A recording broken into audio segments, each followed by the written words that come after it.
Haiti has announced that its campaign will begin in September this year. Liberia is officially vying for that seat for the term 2026-2027. We have put in place a campaign team. Under the steering committee, we have a campaign team that includes a team here in Liberia, a team at AU, ECOWAS, and the UN. The Liberian foreign minister noted the campaign will focus on promoting international peace, security, and cooperation. Minister Yanti also said the committee seeks to engage member states through diplomatic efforts, highlighting the candidates' commitment to upholding UN principles and addressing global challenges collaboratively.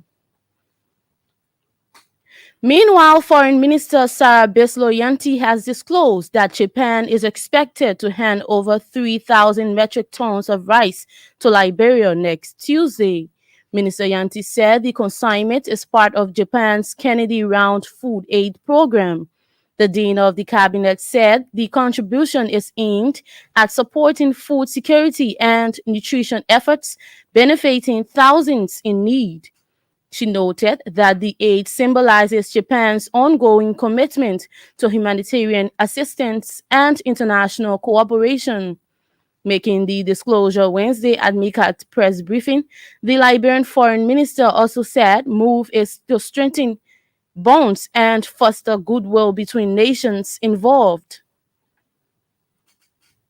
President Joseph Boakai has described the death of former Deputy Central Bank Governor Char So as an immeasurable loss to the nation. President Boakai emphasized that the legacy of Char So's commitment to the betterment of Liberia will stay alive. The president was speaking Wednesday when he visited former Liberian President Ellen Johnson Sirleaf in Monrovia to express his heartfelt condolences on the passing of her son. During the visit, President Boakai shared memories of Char So's dedication to public service and expressed profound admiration for his contributions to the nation.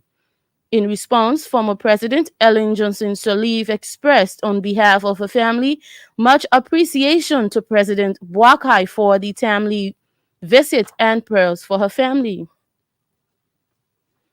Former Liberia's ambassador to the United States, Jeremiah Sante, says he attracted more overseas scholarships for Liberian youth intended to provide Liberian youth the opportunity to study abroad. He also disclosed providing local scholarships for more than 60 young people at various universities in Liberia.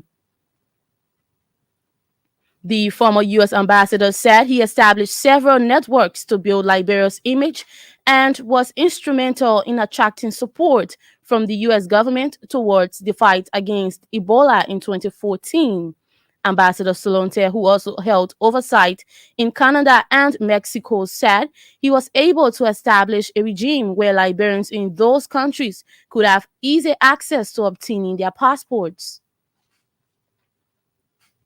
The Liberia Revenue Authority, in collaboration with the Labor Ministry, is expected to launch a vigorous inspection of alien permits across the country. The exercise is intended to ensure compliance and boost revenue collection. Assistant Labor Minister for Alien Permit, Raphael Dolonkolo, disclosed the exercise will not only focus on work permit, but will also ensure the promotion of a safe working environment. Also speaking, Labor Inspector Charles Brown said the initiative will begin with Bong, Nimba, Margibi, and Grand Cape Mount counties, among others.